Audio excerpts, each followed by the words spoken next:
Hi, welcome to the Switch and Click, and today we'll be talking about Cherry's new announcement, their Viola switches. So these are completely different than their Cherry MX lineup.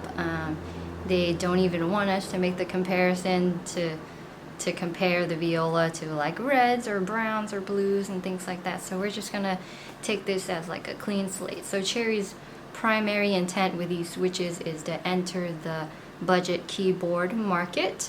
They plan on these keyboards being around $50 to $100, but we'll see. They're white switches with a clear top so that LED and RGB lights can shine through if necessary. Their type is called cross linear, and that's completely different than Cherry's previous switches, the clicky, tactile, or linear switches.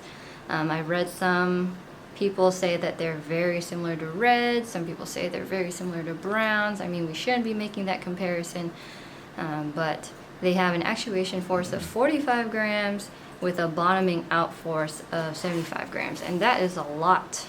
But I think that's to make it simulate the rubber dome switches, where at the bottom it's not mushy, or it is mushy, and it has a lot of force.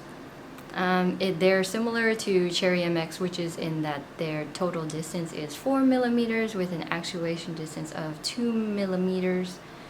And they're just like other switches. They are compatible with standard keycaps, and they're also plate mounted, and so you can swap them out with hot swappable PCBs.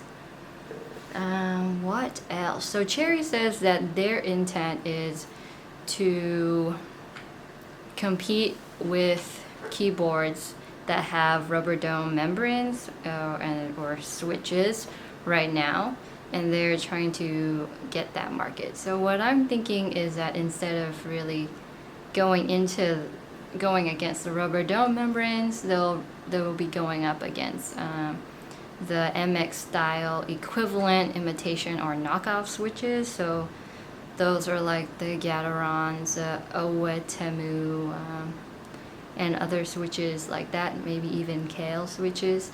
But I don't know. To be honest, I like a lot of those MX equivalent switches, so we'll see.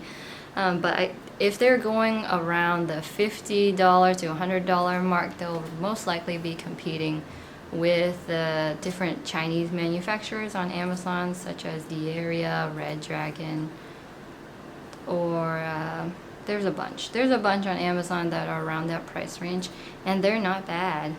It's just that the Cherry name will most likely be the winner if they're put to the test, like one against the other. So that's my thoughts on it. If you have any other thoughts on these new switches, put them down below. Hit that like button, and thank you very much for listening. Bye!